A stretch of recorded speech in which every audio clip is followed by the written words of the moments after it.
y maximización de resultados.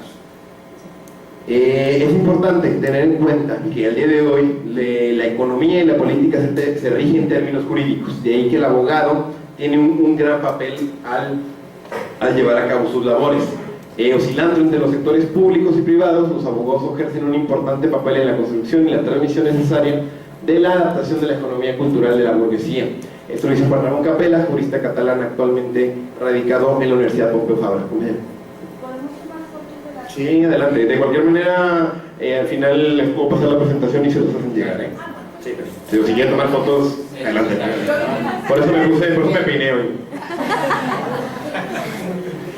Ojo, yo todo esto tal vez les parezca un poco, no sé, un poco extravagante, pero me gusta iniciar con esta sensibilización, esta reflexión sobre la profecía, sobre un tipo de profecía sobre la profesión, que al final de cuentas hay algo que no se clic.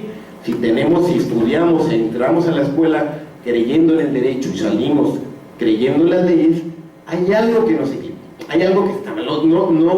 No venimos aquí a arreglar la profesión jurídica, sino simplemente a reflexionar sobre el actual estado de las cosas y cuáles son los prototipos. Ojo, esta es una hipótesis mía. Al final de cuentas, yo cuando estudié la carrera, la mayor parte de mis compañeros, yo incluido, queríamos trabajar en un gran despacho, ser este tipo de abogado que lo digo a manera de reflexión. Entonces, la figura del abogado como actor que abandona su rol emancipatorio, los grandes ideales con los que iniciamos la profesión o los que podemos hacer por la profesión se ven mermados para quedar subordinados a la rentabilidad de las formas empresariales, a la eficacia y hacer dinero, a ganar los casos de cualquier manera como del lugar.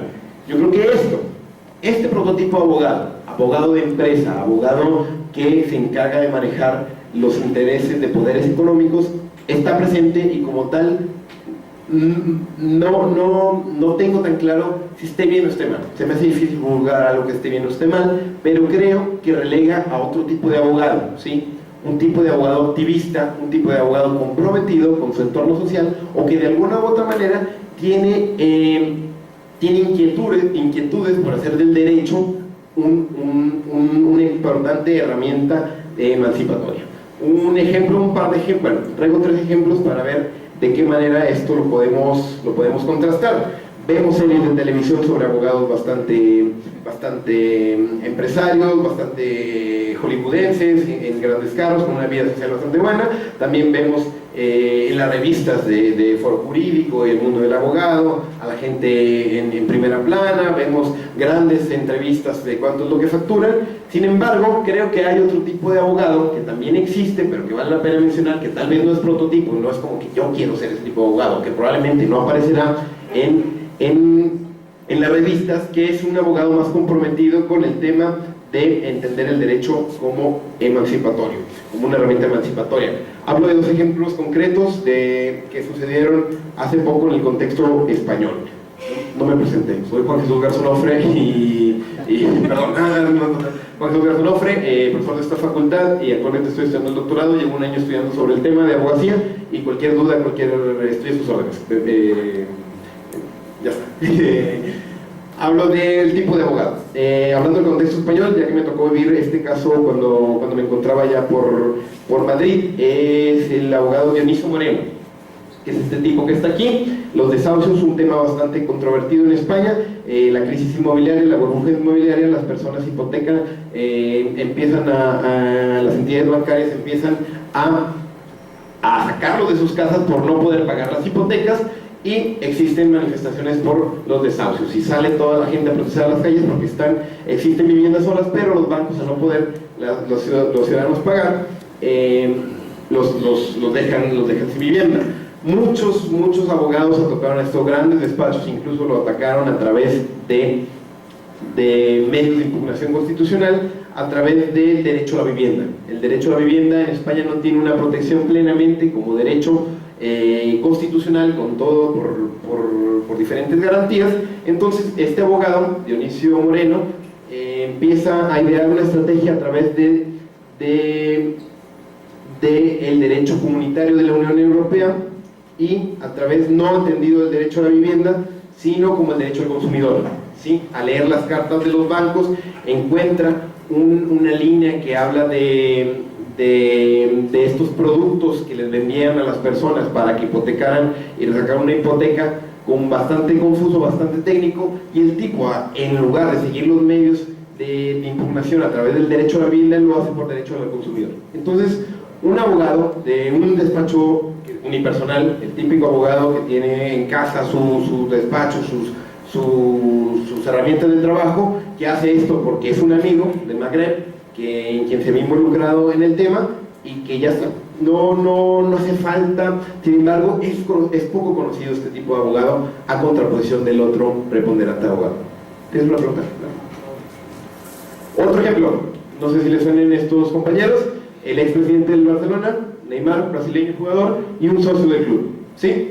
Probablemente estos casos no se conozcan tanto, o no salgan en primera plana de los diarios después, pero ahora el Barcelona se vio involucrado en una controversia bastante importante, porque un socio pidió cuentas, rendición de cuentas, transparencias por el traspaso de Neymar, que habían dicho que costó algo bastante barato, creo que bueno, barato para el club, alrededor de 50 millones. Al final utiliza un abogado, un socio del Club Barcelona llama a un abogado por su cuenta, llama la atención que al club existe algo de transparencia, rendición de cuentas, empieza a interponer las acciones, y en lugar de ir a un gran despacho, de llevar esto a cuestiones económicas, simplemente por ser parte de una institución, utiliza los medios legales, y al final de cuentas renuncia a Sandro Rosell, que es el expresidente del Barça, y en estos momentos está en juzgado la calle contra Neymar. Simplemente hablo de otro prototipo de abogado, ¿sí? No estoy diciendo que no existan buenos abogados, no estoy diciendo que no existan personas profesionales dentro del derecho, sinceramente digo que existe el otro prototipo que se termina por opacar el modelo de un abogado más comprometido con el entorno social. Voy a hablar, a manera igual que lo que hice con Forbes, de 4 artículos periodísticos: el primero de La Jornada, el segundo del Semanal MX, periódico AM de Guanajuato, ahora que está aquí Loya, y el último del Economista del DF, sobre la figura del abogado de oficio. No sé si alguien aquí ejerza de abogado de oficio. Un abogado de oficio. Usted nos podrá decir si son ciertos o no las notas periodísticas que aquí a continuación digo. El primero de La Jornada, hago sencillamente un copy-paste. Esto de La Jornada, a ver si vamos a... Ahí está. Gracias. Esto es del 2003, nota del 2011, 2013 y 2014. Salarios mensuales que van de 3,000 a 10,000 pesos, ¿sí? Los más bajos en Morelos, 3,000 pesos al mes. Zacatecas, Michoacán, Yucatán, 4,000. Sinaloa, Guerrero, Colima, Tamaulipas, entre 6 y 8,000. Solo 2 estados pagan 20,000 pesos, que es Nayarit y Guanajuato. 85% de los estados, al igual que el DF, la Defensoría de Oficio depende del Ejecutivo Estatal. En la mayor parte del país, los detenidos que por carecer de recursos para pagar un servicio particular son asignados a defensor de oficio, sienten perdidos, desesperados y olvidados por la poca atención que se les brinda, reconocen los funcionarios estatales encargados de dirigir cada defensoría. Ello se debe a las cargas de trabajo excesivas, al déficit de abogados, a los rezagos de infraestructura y bajos salarios que reciben. 2003, estoy hablando. En este mismo artículo, que en la mayoría de los estados es requisito que el defensor de oficio sea un abogado titulado y con experiencia, son frecuentes los casos de estudiantes de tercero o cuarto años de la carrera en Derecho que ejercen como defensores. En gran parte del país, estos defensores de oficio trabajan en condiciones adversas, carecen de oficinas propias, comparten las cuales en los pasillos de juzgados con el MP, donde cuentan con una mesa, padecen limitaciones que van desde falta de computadoras, muebles, archiveros, sillas, hasta las ausencias de secretarios y personal de apoyo. Eso es bastante significativo. Yo lo digo a mis alumnos que tengo en esta facultad, y no conozco a un solo abogado de esta facultad, hablo a nombre propio, que haya dicho desde el primer semestre: yo quiero ser abogado de oficio. No lo conozco. En las encuestas, y un trabajo bastante importante que más tarde citaré, cuando les preguntan a los licenciados a los futuros licenciados en Derecho de primer semestre qué es lo que quieren ser cuando sean grandes, qué es lo que quieren ser cuando terminen la carrera, terminan diciendo en un despacho, o en un poder judicial, o en alguna ONG incluso. Sin embargo, la Defensoría de Oficio no se plantea ni siquiera como opción. ¿Por qué? no sé, puedo aquí dar unas pistas en estas notas periodísticas. El otro artículo del semanario MX, ahora ya más reciente, de los últimos 5 años, ahora con la reforma al sistema acusatorio penal. El nuevo sistema incrementará el número de asuntos, según la Secretaría Técnica del Consejo de Coordinación. La Defensoría Pública en el país está desarticulada y no garantiza a los inculpados el derecho constitucional de contar con un defensor legal de calidad en caso de no tener los recursos para contratar un particular. Tampoco hay recursos para ello ni reglas para que los abogados de oficio se comprometan con la causa de su defendido social, ¿sí? Hay pocas defensorías públicas en el país que están realmente operando, las existen, no quiero decir que no existan, sin embargo quiero decir que quedan relegadas por otro prototipo de abogado o por las condiciones mismas de la globalización que han opacado esto. La reforma del artículo 17 de la Constitución establece de manera contundente que debe haber una defensoría pública de calidad. Se han hecho intentos, se han hecho modificaciones, pero al final del día es un tema que está pendiente, ¿sí? Obligatorio desde 2009. Estamos a 2 años de que termine el proceso de implementación de la reforma y al día de hoy no está del todo claro el tema de la defensoría de oficio. Profesor, ¿quiere compartirnos alguna experiencia al respecto o algo que decir? No. A ver, pero yo sí tengo algo que decir al respecto. En Nuevo León, por ejemplo, sí tenemos una defensoría pública que se ha transformado a raíz de la reforma del 2004 y te puedo asegurar que en este momento todas las causas penales, un 95% están siendo atendidas precisamente por la defensoría pública, y a partir de la homologación de salarios con el Ministerio Público ha sido frecuente que las personas, los abogados, aspiren ahora a ser defensores públicos y tienen una preparación bastante positiva en el sistema acusatorio. Es decir, a partir de ese sistema creo que las cosas van a cambiar en esta área de la defensoría pública. Gracias, Javier. De acuerdo, sí, totalmente de acuerdo. Precisamente el fin de semana pasado estuve en unas reuniones al respecto y sí, está cambiando, el proceso está cambiando. Sin embargo, el lastre que existe es bastante, la acumulación de trabajo es bastante y de nuevo, solamente termino que son datos de Guanajuato, que cito Guanajuato por ser el estado que anteriormente a todas estas reformas tenía los sueldos más altos o de alguna otra manera que relucía distintos del resto del país. En 2008 llevé 8.055 juicios de todo el estado, en los cuales lograron 100 sentencias absolutorias, es decir, 1.24% de efectividad, bastante bajo. Al final de cuentas es mucho trabajo acumulado, es mucho la capacidad. Al final de cuentas, si está consagrado constitucionalmente el derecho a un abogado, no es posible que estas cifras reflejen al final del día que hacen falta mayor personal. Ahí tendrías que también tomar en cuenta en el nuevo sistema las salidas alternas, claro, porque se va a disminuir en gran medida ese número que tienen ahí. Claro, no. A mí me gustaría comentar que, como los defensores de oficio, no hay que perder de vista que son defensores institucionales. Y eso, en mi despacho tuve a una estudiante excelentísima y después de que se gradúa va a ser defensor de oficio. Encontramos que hay personas de mucha calidad, pero la institucionalidad ya explica la institucionalidad porque está lleno de reglas, de legislaciones y todo eso, y ahí viene a impactar la calidad del defensor por ser institucional. Claro, al final de cuentas, no sencillamente de tener más abogados de oficio o de incrementar el número de personas, sino reformar al final de cuentas el sistema de justicia por completo con mejor preparación y todo por el estilo. Ojo, sí, yo al final de cuentas creo que la defensoría de oficio es bajísima, al final de cuentas es un derecho, sencillamente lo contrasto, ¿no? Con el otro tipo de abogado, con lo que gana y con las grandes, con los casos al final. ¿Quién se ve involucrado en estos asuntos? El último párrafo lo dice, esto es copy-paste de las notas, sencillamente lo expongo sin tener pero en efecto las personas más pobres, al final de cuentas son las que por lo general recuerdan a los defensores de oficio y son los que menos posibilidades tienen de salir de la cárcel. Termino con estadísticas de Ciudad de México del año antepasado. de 24.628 casos penales, 290 defensores de oficio. De enero a agosto de este año solo 87 sentencias fueron absolutorias, 99.65. Tiene razón lo que menciona Javier, habrá que ver métodos alternos y demás momentos procesales dentro de cada caso concreto. Sin embargo, de la estadística así bruta se puede dar que la efectividad es baja, ¿no? Que si te toca la desfortuna de tener no tener recursos y tener que llevar a cabo el juicio ante un defensor de oficio, es probable que si estás solo dentro de ese 0.35% salgas libre, si no, es probable que ahí te quedes.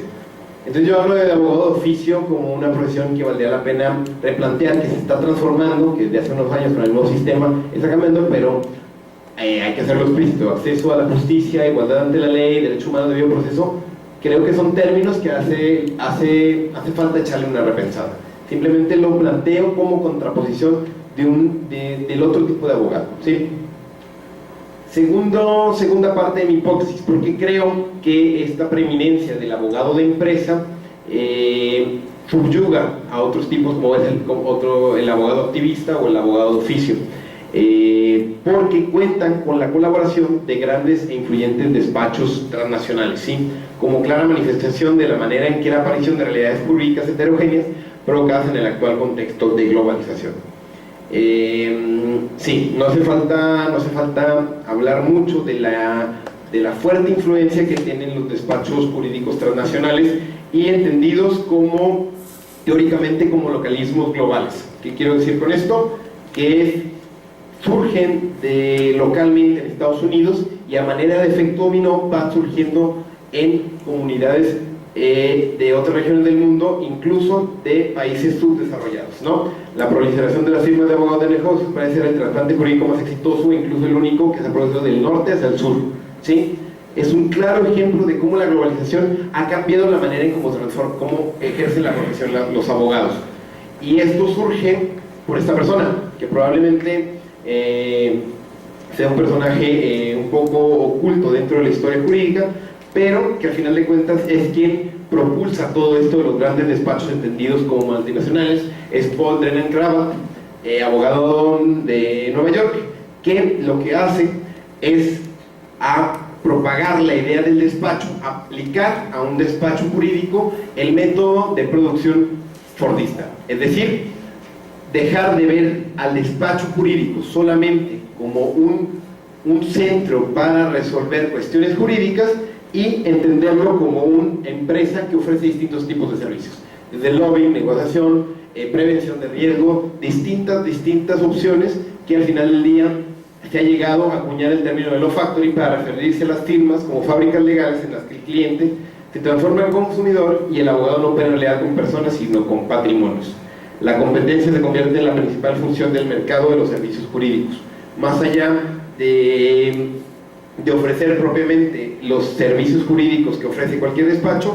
Estas nuevas empresas, a partir de los últimos años de 1800, se empiezan a desarrollar distintas formas jurídicas que al día de hoy lo vemos en los grandes despachos con multinacionales jurídicas, que tienen sucursales en distintas partes del mundo y que a la vez mueven importantes sumas de capitales. Es la norteamericanización del campo jurídico, profundiza la estratificación interna de la profesión, se sitúa en el corazón del nuevo mercado internacional, se encuentra en simbiosis con las relaciones económicas que cubre e implica la inserción de una competencia elevada y de imperativos mercantiles en la práctica misma del derecho.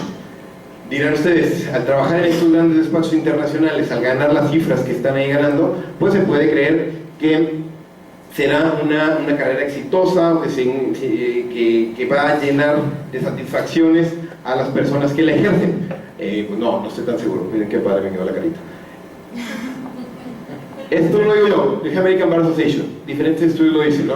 El meme creo que es bastante explicativo. Habitualmente la mayoría de los abogados encuentran satisfacción personal con su trabajo y se hallan cansados, hartos del ámbito que se desempeñan, evitarían que sus hijos estudiaran lo mismo que ellos, no volverían a inscribirse en la carrera de Derecho, se retrocederán en el tiempo y resultan más propensos que el común de la población al consumo de drogas ilegales, depresión, ataques al corazón y alcoholismo.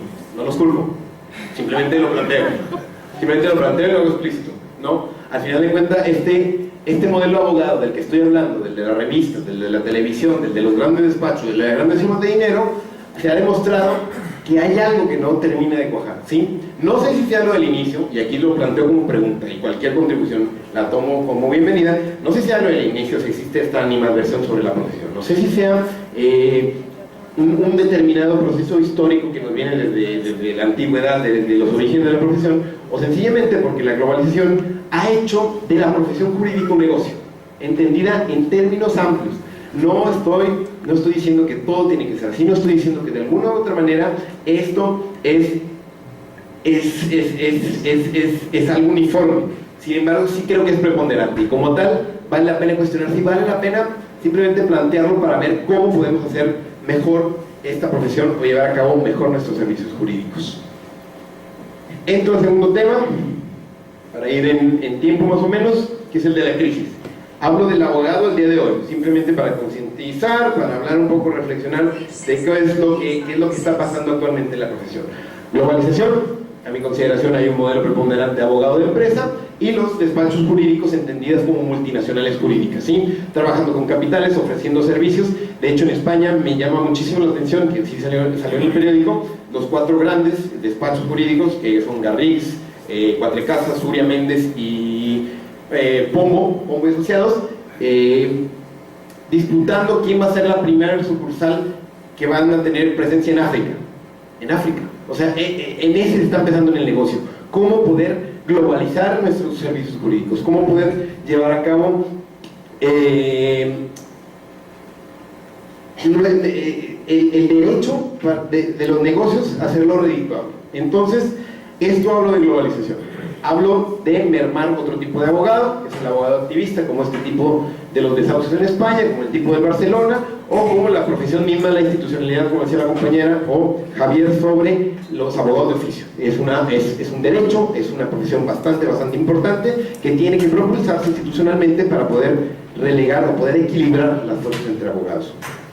El segundo componente que vale la pena mencionar es el día de hoy de la crisis. La crisis entendida como un momento de definición, ¿sí? Generalmente entendemos crisis y es alarma, es gritar, es correr y es echarle la culpa a alguien, ¿sí? Originalmente la palabra surge en la antigua Grecia y en diferentes ámbitos. En medicina es para vida o muerte, en derecho es para justicia o injusticia, y así. Es una palabra que originalmente es el momento de definición.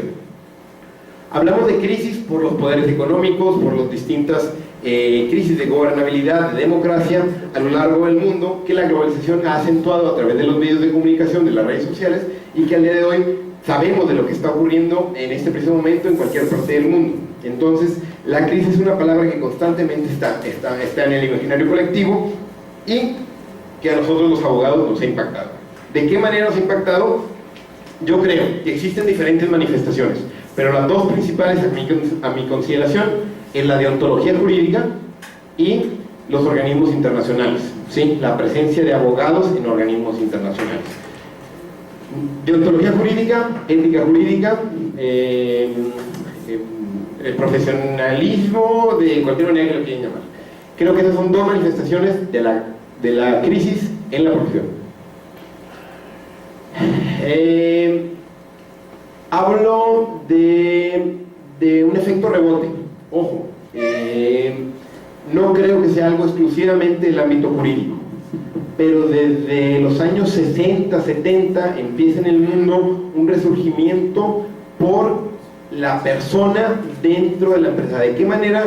Si las condiciones actuales en la modernidad están consumiendo y menoscabando cuestiones sociales y demás, todo tiene que centrarse en la reunificación del dinero y de lo redituable. ¿De qué manera responde? La ética. Surge de nuevo el giro aplicado de la ética, ¿sí? Y en diferentes manifestaciones en la economía, con Amartya Sen, ganador del premio Nobel, que pone sobre la mesa el tema de la ética económica, de qué manera la economía se puede regular. En la filosofía del derecho con Dworkin, ¿sí? Y el resurgimiento de las teorías de los principios morales dentro de los ordenamientos jurídicos.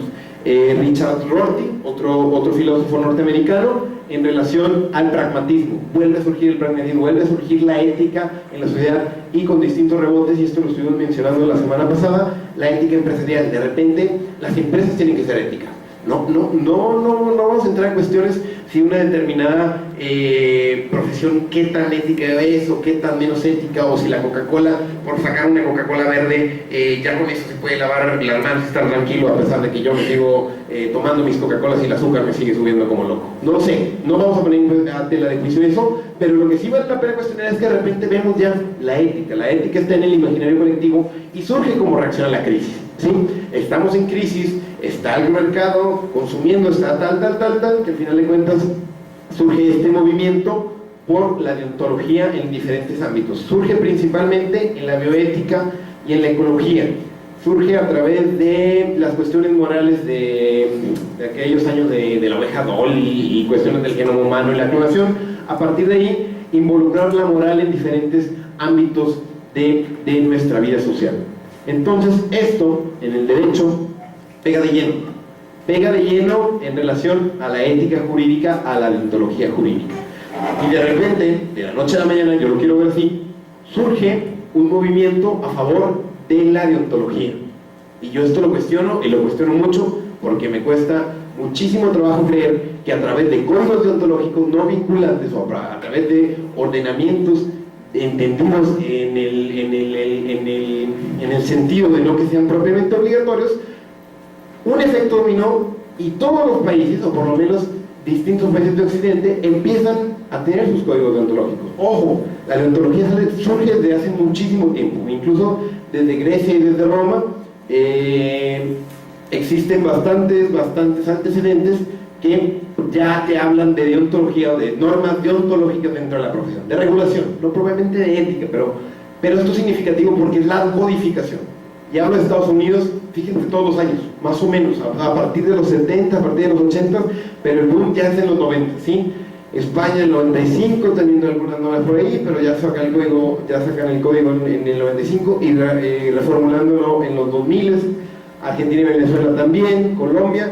México, hablo de 2006, hablo de el código deontológico del colegio de la barra que tiene más asesores en el país. Lo pongo sencillamente como referente, probablemente ya existan, pero en ese año emite la barra un código deontológico y lo hace con bombo y platillo. Chile hasta el 2011, Rusia el 2003, Reino Unido 2007, bastante bien.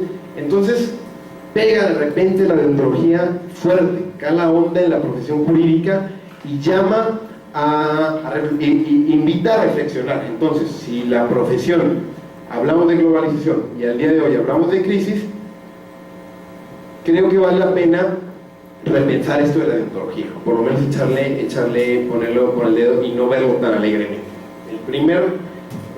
La primera es que esta imagen creo que lo hace, prohibido el paso a toda persona ajena a esta profesión. ¿Quiénes realizan estos códigos deontológicos? Y no sé si alguien sepa quién los formula.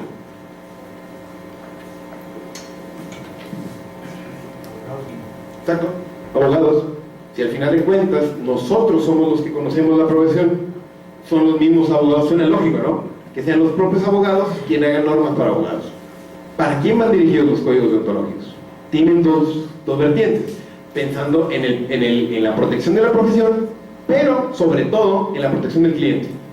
Entonces, si tú lees un código deontológico, que lo invito a que lo hagan, y apuesto, para ver si nos pueden quedar dormidos si lo hacen un domingo por la tarde, el código deontológico, si lo dan a un cliente, al final de cuentas el cliente raras veces lo conoce. Si nosotros mismos, si los abogados, en lo personal no conozco un abogado que diga, voy a ir al código deontológico para ver si lo que estoy haciendo es ético o no es ético.